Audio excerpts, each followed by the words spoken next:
TV. And, of course, we'll be back tonight, InfoWars Nightly News, with a special transmission, 7 o'clock Central. But here is part of the Dallas speech on February 19th. Here it is. I know the gentleman that you guys are here for, the Mario Andretti, The Rock, all rolled into one. It's time for Alex Jones!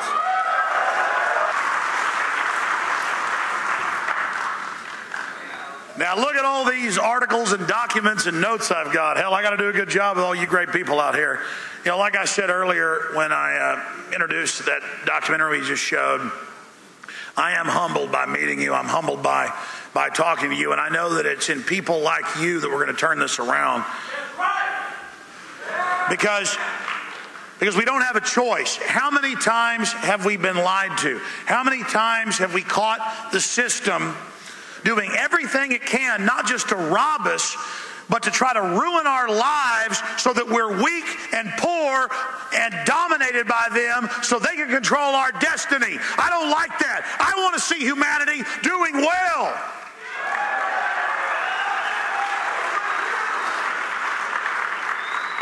I want to see humanity empowered.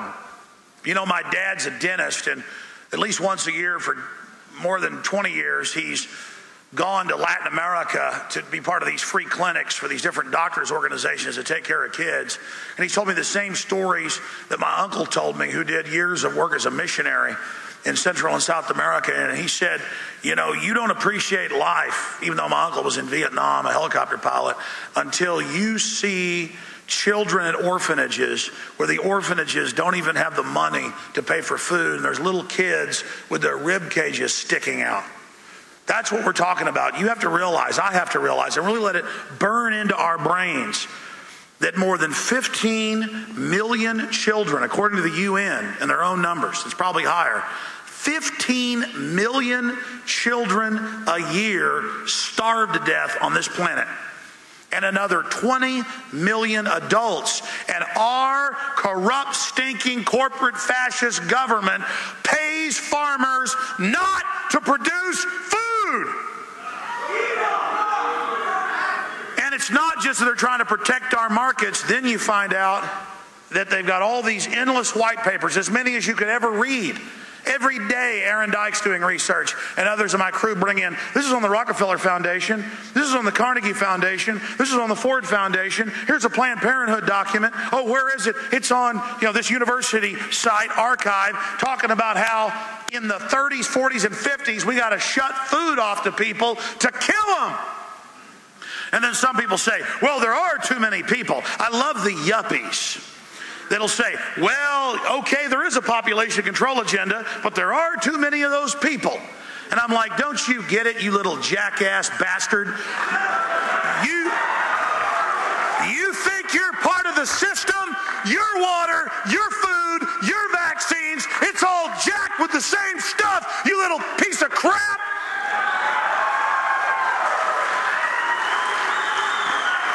There is nothing more pathetic than some coward who is so cowardly they play like a little dress-up game in their mind, a little make-believe game in their mind, that they're part of the winning team because they go along with all this, that it's like some kind of open joke, like it's some type of game.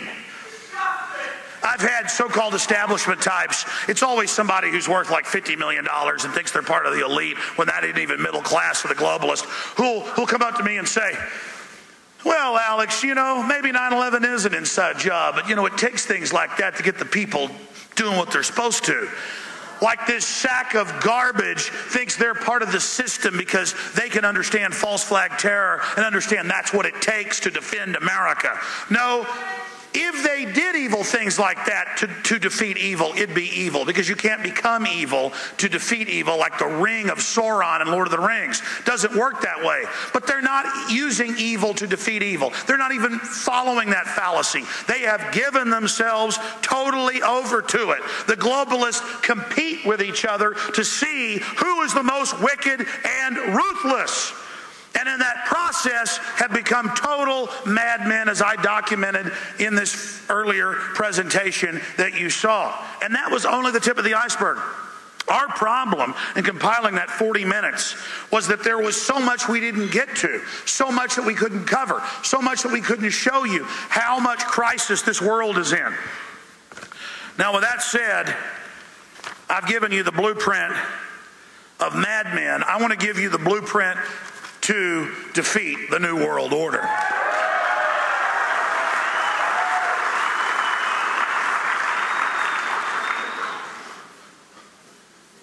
This world's engineers, the controllers of this planet, always seek to teach you that resources are finite. They always seek to teach you that for you to win, somebody else has got to lose.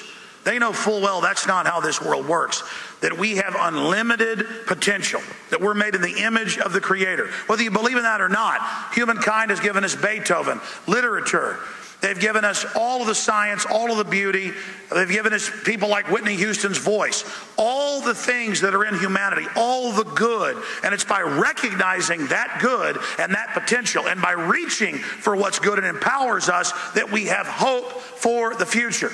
Our ancestors, and God knows they weren't perfect, understood sacrifice and standing up for what's right. And that's the only reason we're here today. Why do you think the United States, such a small area geographically for the land surface of this planet, and only 4.5% of the world's population, 100%, 7 million. The United States is 4.5 or 4.9, depending on which actuary you look at, but less than 5% of the world's population. Why did the United States, with less than 5% of the world's population, have more than half the wealth of the world? Freedom. And it doesn't mean that our higher level of freedom was perfect. Doesn't mean that there wasn't injustice. Didn't mean that there weren't problems. But compared to every other place in the world, we didn't have the corrupt elites on top of us trying to shut down human destiny, shut down human ingenuity and creativity because they're threatened by it, because they want a monopoly. Because the United States only had a few glimmers and moments of freedom, we developed the highest test scores. We developed the most scientific developments. We created the media and the literature and the art and the music that has conquered the world. And the globalists, the global scientific engineers saw that. They were aware of that. They knew that. And so they did everything they could to take that over and to take our energies and turn it against humanity. So now America is in a paradox. America, right here at this center place where we live, make no mistake, is where the battle will be fought. It's where the decisions will be made. We are the great evil empire, but we are also the great deliverer from the tyranny. But we have to decide who we are.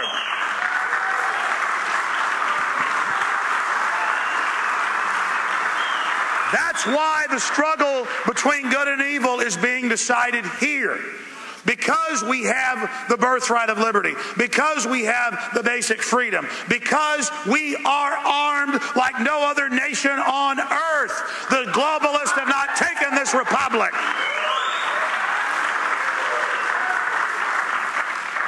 All right, I've never been able to do this on the radio. I can never get to the second point without going off into rants. It may be a bad speech, it may be the best ever, but I'm going to attempt, with your help, to go through all these points.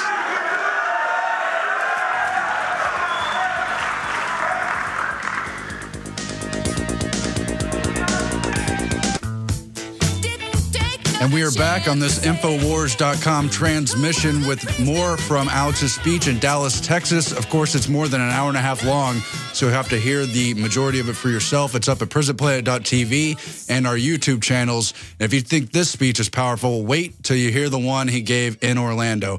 Enjoy, and we'll be back tomorrow.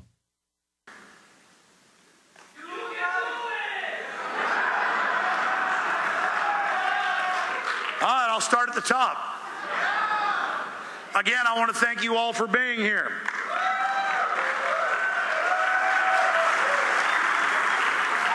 I want to thank my crew, but I also want to thank all of you. I love that Teddy Roosevelt quote. I should have had it here so I could quote it properly, but forget the critic, the person who's not in the arena. What matters is the person who is in the arena, who knows the great challenges, the great struggles, Because even if you fail, at least you tried to dare greatly. That's what matters. It's trying.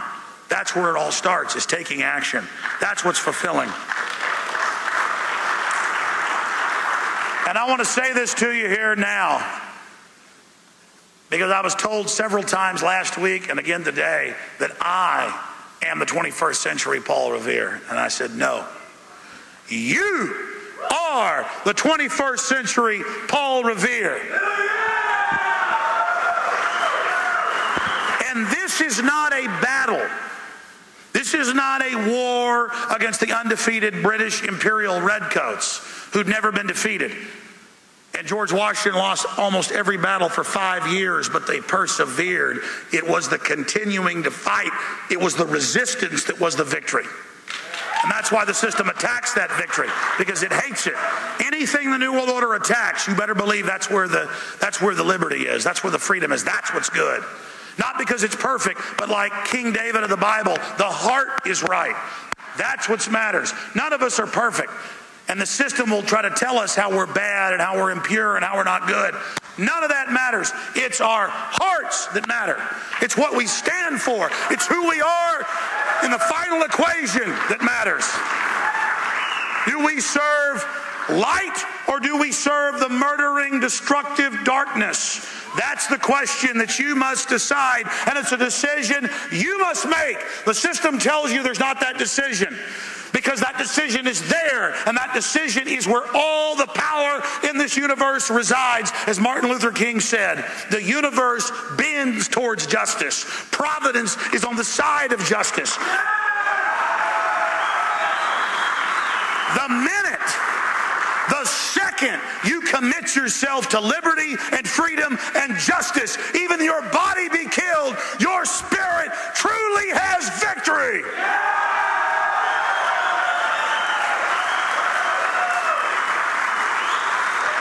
So I say it to you now. We are all Paul Revere. And we're not just fighting for freedom in North America. This is 1776 worldwide.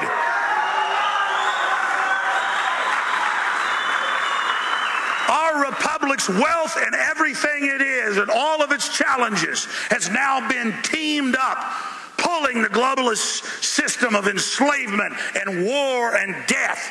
We are now in bondage to pure evil. Our energies and everything our ancestors built is now slave to this evil. And we must break the chains of slavery. We must break them now. We must declare liberty.